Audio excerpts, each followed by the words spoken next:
Exam के लिए helpful होंगे, तो इसलिए वीडियो पूरे अंत तक देखते रहिए। तो चलिए आज के वीडियो शुरू करते हैं। तो पहला प्रश्न है, मौलिक अधिकारों पर यथोचित प्रतिबंध कौन लगा सकता है। तो दोस्तों बता दूं, अगर आप पहले से ही किसी क्वेश्चन के बारे में जानते हैं तो नीचे कमेंट बॉक्स में बता सकते हैं। तो इसका आंसर ऑप्शन बी होगा, संसद। तो देखिए, भारतीय संविधान में जो नागरिकों के मौलिक अधिकार हैं, तो उन मौलिक अधिकारों पर संसद द्वारा कानून बनाकर उचित आधार पर प्रतिबंध लगाया जा सकता है।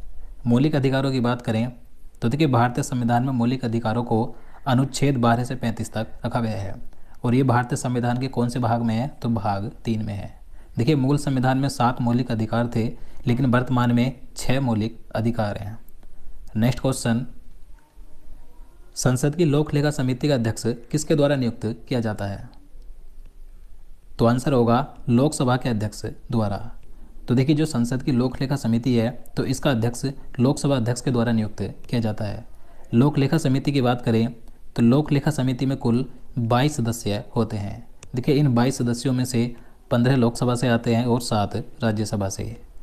नेक्स्ट क्वेश्चन, प्रत्येक 6 महीने में संसद की स्वीकृति लेकर राष्ट्रपति शासन अधिकतम कितने समय के लिए बढ़ाया जा सकता है। आंसर होगा 3 साल के लिए। तो देखिए, जो राष्ट्रपति शासन है, ये भारतीय संविधान के अनुच्छेद 356 के तहत लगाया जाता है। तो राष्ट्रपति शासन को प्रत्येक 6 महीने में संसद की स्वीकृति लेकर अधिकतम 3 साल तक के लिए बढ़ाया जा सकता है। नेक्स्ट क्वेश्चन, लोकसभा बैठक आयोजित करने के लिए अपेक्षित गण पूर्ति यानी कि कोरम संख्या क्या है। तो आंसर होगा सदन के कुल सदस्यों का 10वां हिस्सा।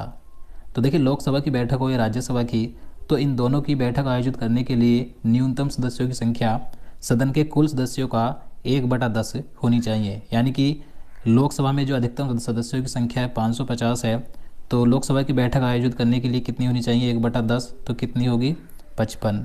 इसी प्रकार से राज्यसभा में अधिकतम सदस्यों की संख्या 250 है, तो इसकी बैठक आयोजित करने के लिए कितनी होनी चाहिए, 25। तो याद रखना है।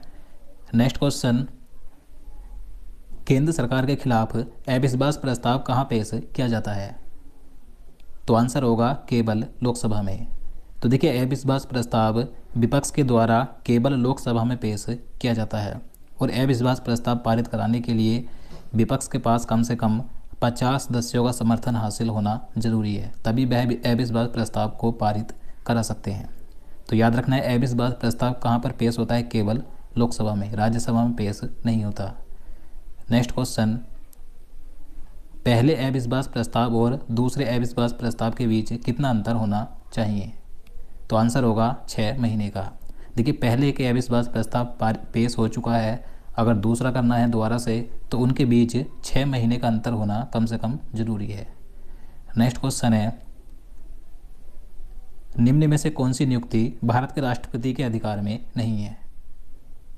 तो बताइए इसका आंसर क्या होगा। तो आंसर होगा लोकसभा का अध्यक्ष।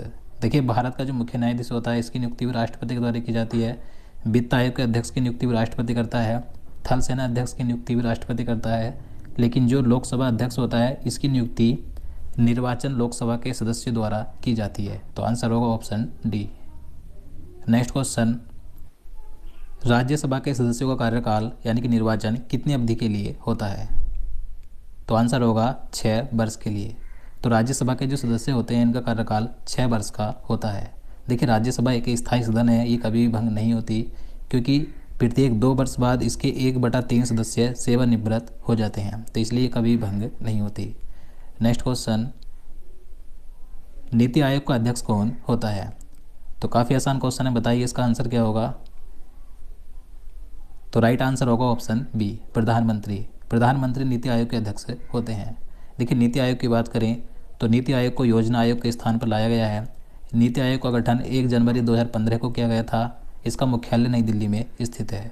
और देखिए, नीति आयोग को सरकार का थिंक टैंक भी कहा जाता है। नेक्स्ट क्वेश्चन,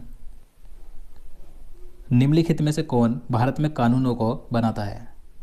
तो आंसर होगा राष्ट्रपति और संसद के 2 सदन। देखिए, जब भी सरकार को कोई कानून बनाना होता है तो वह संसद में आता है, यानी कि कोई भी बिल जो होता है, विधेयक, वो लोकसभा या राज्यसभा से पास होता है, उसके बाद भी राष्ट्रपति के पास जाता है। जब तक राष्ट्रपति की अनुमति उस बिल पर नहीं होगी, तब तक वह कानून नहीं बनेगा। तो भारत में कानूनों को कौन बनाता है, राष्ट्रपति और संसद के दो सदन, लोकसभा और राज्यसभा।